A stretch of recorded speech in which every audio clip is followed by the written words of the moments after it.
ప్రపంచ పటంలో ఆస్ట్రేలియా ఒక ప్రత్యేకమైన ఖండం. ఇది విస్తరణలో చాలా పెద్దది. దాదాపు మన భారతదేశం కంటే రెట్టింపు ఉంటుంది. అయినా ఇక్కడి జనాభా ఎంతో తెలుసా? కేవలం 2.6 కోట్లు మాత్రమే. అంటే మన దేశంలోని ఒక పెద్ద నగర జనాభా కంటే కూడా ఆస్ట్రేలియా ఖండం మొత్తంలో తక్కువ మంది నివసిస్తున్నారు. ఆస్ట్రేలియాలో ఈరోజు ఉన్న జనాభాలో దాదాపు 90% మంది కేవలం 0.22% భూభాగంలో, అంటే 5 ప్రధాన నగరాలైన Sydney, Melbourne, Brisbane, Perth, Adelaide చుట్టూ మాత్రమే కేంద్రీకృతమై ఉన్నారు.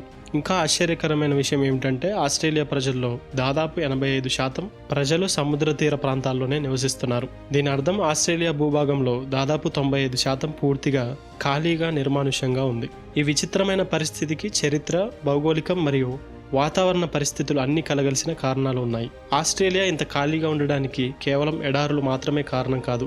దాని చరిత్రలో జరిగిన విషాదాలు మరియు వలస విధానాలు కూడా అంతే ముఖ్యమైనవి. వీటన్నిటి వెనుక ఉన్న అసలైన కారణాల గురించి ఈ వీడియోలో తెలుసుకుందాం.